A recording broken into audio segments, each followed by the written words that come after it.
we're going to need far more capital than we were able to raise as a nonprofit. What took Google and OpenAI years and hundreds of millions of dollars to build, DeepSeek says took it just 2 months and less than $6 million. Would you open source that, the $10 billion model? Well, I mean, as long as it's helping us, then yeah. I think we have to, let's be honest, we are in a race right now. The US and the West broadly need to win this AI race. I do not want to see China win an AI race. The leading chip makers NVIDIA and AMD stated on Wednesday that they received a government order to halt to China-based sale of chips using artificial intelligence. అందరికీ నమస్కారం, welcome to Telugu unfiltered.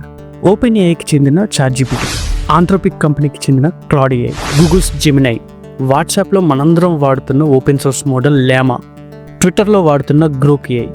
నేను ఇప్పటి వరకు చెప్పిన large language models అన్నీ America నుంచి వచ్చినవి. Open source model mister AI ఒక్కటే యూరోప్ నుంచి వచ్చింది. బట్ ఈ మోడల్ మిగిలిన అమెరికన్ మోడల్స్ కన్నా చాలా వెనకబడి ఉంది. ఈ మోడల్స్ అన్నిటికీ కొన్ని tens of millions of dollars and billions of dollars investment ఉంది. ఈ పాశ్చాత్య కంపెనీస్ అన్నిటికీ బెస్ట్ ఎన్విడియా జీపీయూస్ అందుబాటులో ఉన్నాయి. వీటన్నిటిని దాటుకుని ఒక Chinese company American government restrictions మధ్యలో ఓపెన్ ఏఐ కన్నా బెటర్ మోడల్ తీసుకొచ్చింది. దానిని ఫ్రీగా అందుబాటులోకి ఉంచింది అండ్ ఆ మోడల్ని ఓపెన్ సోర్స్ కూడా చేసింది. మెటా కూడా ఓపెన్ సోర్స్ చేసినప్పటికీ మెటా వాడుతున్నది అపాచే లైసెన్స్ అండ్ ఆ మోడల్ కమర్షియల్ యూసేజ్ పై కొన్ని రెస్ట్రిక్షన్స్ ఉన్నాయి. బట్ డీప్సీక్ MIT లైసెన్స్ వాడుతుంది. మనం ఎలాంటి రెస్ట్రిక్షన్స్ లేకుండా కమర్షియల్ పర్పస్కి కూడా వాడుకోవచ్చు.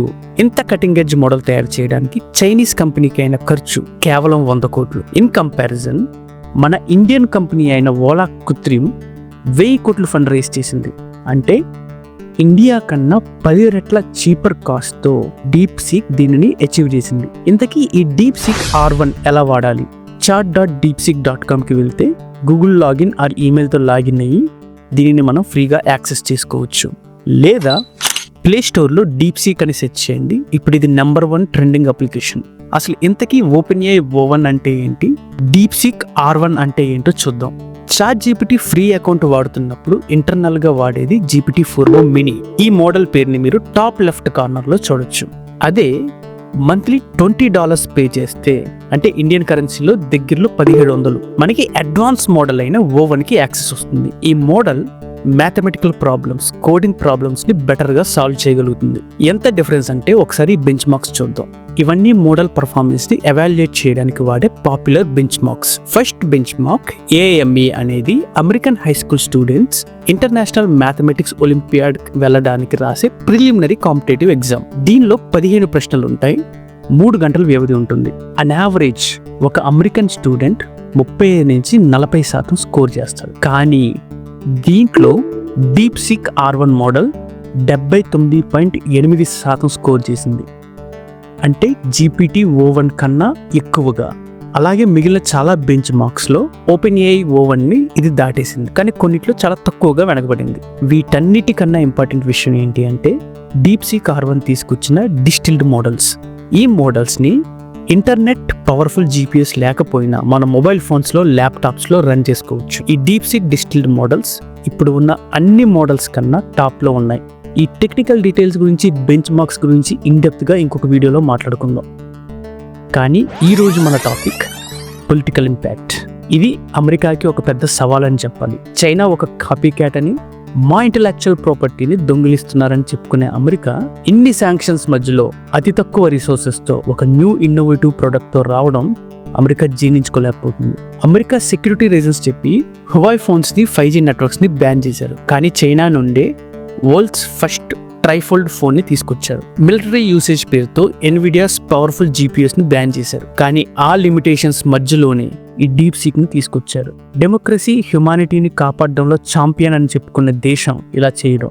AI ఫర్ హ్యుమానిటీ అని స్టార్ట్ అయిన ఓపెన్ఏఐ ఒక్క ఓపెన్ సోర్స్ మోడల్ కూడా రిలీజ్ చేయకపోవడం America and American companies double స్టాండర్డ్స్కి నిదర్శనం. కానీ ఇప్పుడు మనం ఇండియా గురించి మాట్లాడుకుందాం. ఈ అమెరికా, చైనా మధ్యలో ఇండియా AI రేస్లో ఎక్కడుంది? From India, 3 super smart engineers with, not 100 million, but let's say 10 million, could actually build something truly substantial.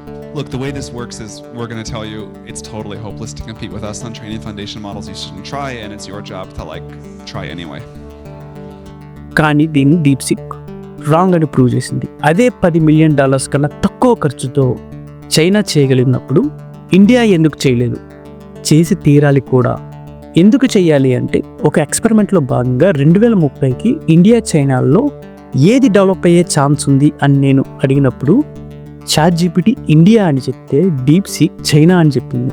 ఇది ఒక బేసిక్ క్వశ్చన్, కానీ చాలా హిస్టారికల్ ఈవెంట్స్లో ఆఖరికి ChatGPT కూడా ఇండియా గురించి ఇనాక్యురేట్ అండ్ బయాస్డ్ ఇన్ఫర్మేషన్ ఇస్తుంది. దేశంలో అందరికీ అందుబాటులోకి రావాలి అంటే మన 22 అఫీషియల్ భాషలలో ట్రైన్ అయిన మనదైన మోడల్ మనకు కావాలి. మన చరిత్రని మనం గర్వంగా చెప్పుకోగలగాలి. దీనిపై అందరికీ అవగాహన రావాలి. ఈ వీడియోపై మీ అభిప్రాయాల్ని కామెంట్స్లో తెలియజేయండి. అలాగే ఎలాంటి టాపిక్స్పై వీడియో చేయాలో సజెషన్స్ కూడా కామెంట్స్లో తెలియజేయండి. Thank you for watching.